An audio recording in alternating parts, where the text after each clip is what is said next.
These past 8 days I have spent reflecting with you on Mary's enduring hymn of thanksgiving, which echoes that of the entire church itself. Along the way, I told you stories about my grandfather and my family, my businessman friend, theology of liberation, etc. Most of all, I have told you stories about South Sudan and the work many people do there. Missionaries, sisters, NGOs like the CRS and Caritas International, and so many others.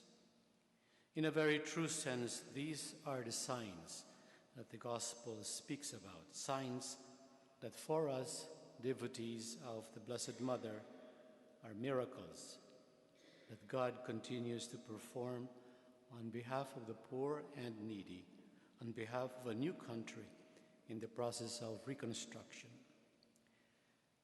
There is still one story, well, really 2.5, that I want to share with you, if you would allow me. For those of you who do not want to hear them, just turn off your hearing aid and pray for me. The first one is the story of Brother Michel, a French De La Salle Christian brother. He taught Arabic and worked for more than 30 years in Sudan. During the long years of conflict between South Sudan and the government of Khartoum, many children from the south, most of them orphaned by the war, fled to the capital city. Without a home there, they had to live in the streets. Brother Michel calls them the people of the streets. It was he who brought them together, helped them get an education, and generally looked after their welfare. In early November this year, Brother Michel met in Juba, the capital city of the new country, with some of them. They are now young men with their own families, professionals with promising careers. One of them is even the head of the outfit that supplies electricity to the entire city of Juba. The person we always blame because we have brownouts quite often. These men have come back to their home state in order to help rebuild their new country. 2 weeks ago, they met to map out a program for the people in the streets of Juba.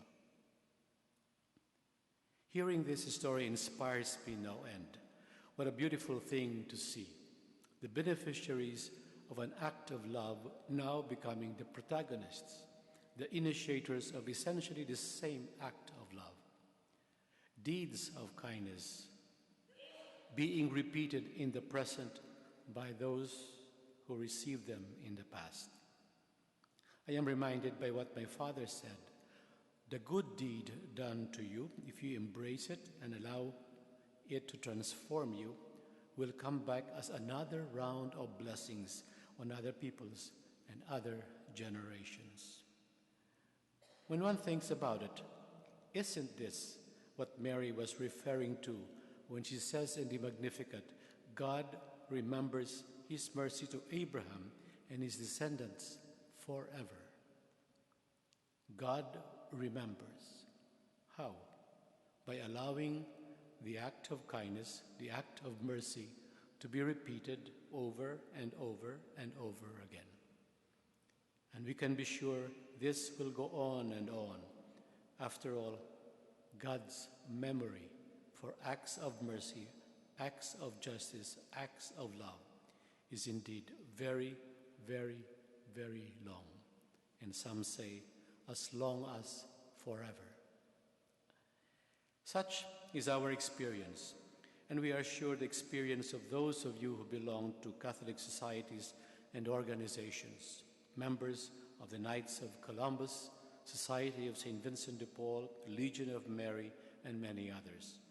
I am certain the list of ongoing miracles happening in your service of others is a long one. The second story is about the former Archbishop of Manila, Jaime Cardinal Sin. Yes, you heard it right. S-I-N. Sin. He is a Filipino Chinese, and that is his name. He is the same person who used to welcome fellow cardinals, archbishops, government dignitaries, and even the Pope with the greeting, "Welcome to the house of sin."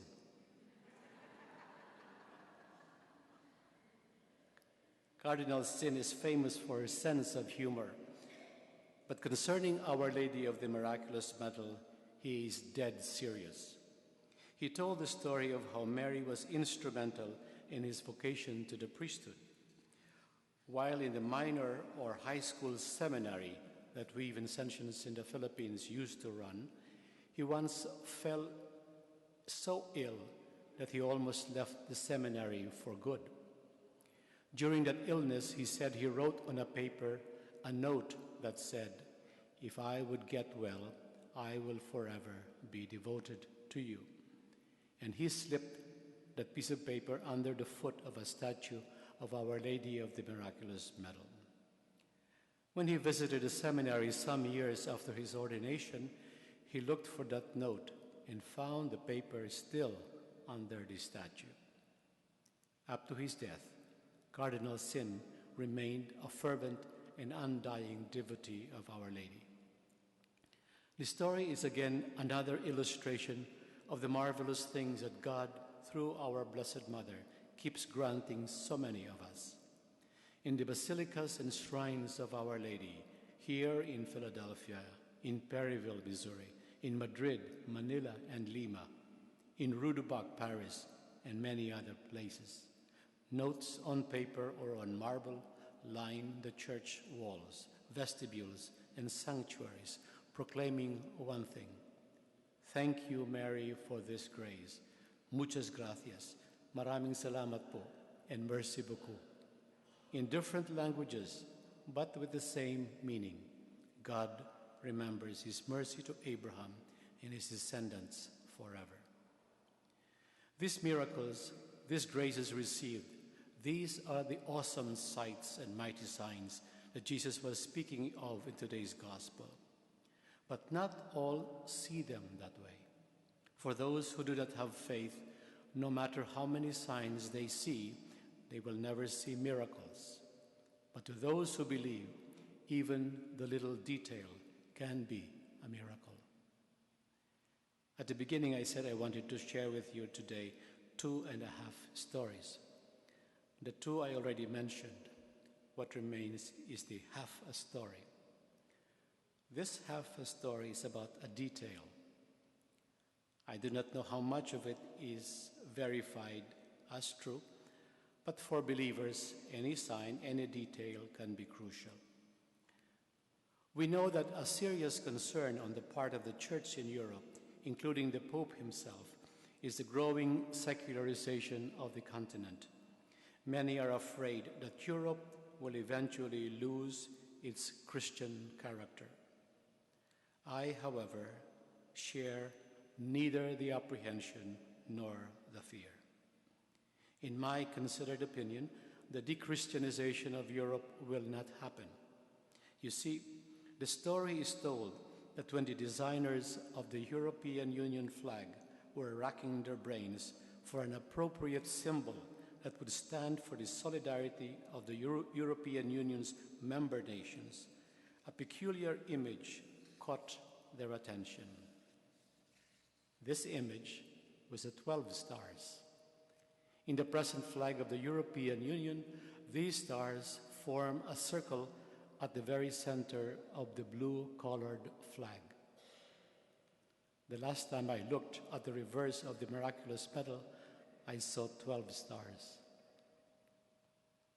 The last time I looked, blue was Mary's color. People without faith call it coincidence.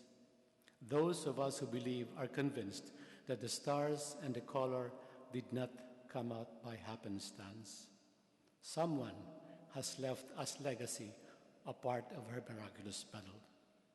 And because of that, Europe will remain faithful to Mary's son. God remembers his mercy to Abraham and his descendants forever. We may repeat it over and over and over, but we won't ever see the end of the marvelous things, the great things the Lord does for us. For we are sure God's memory is as long as forever.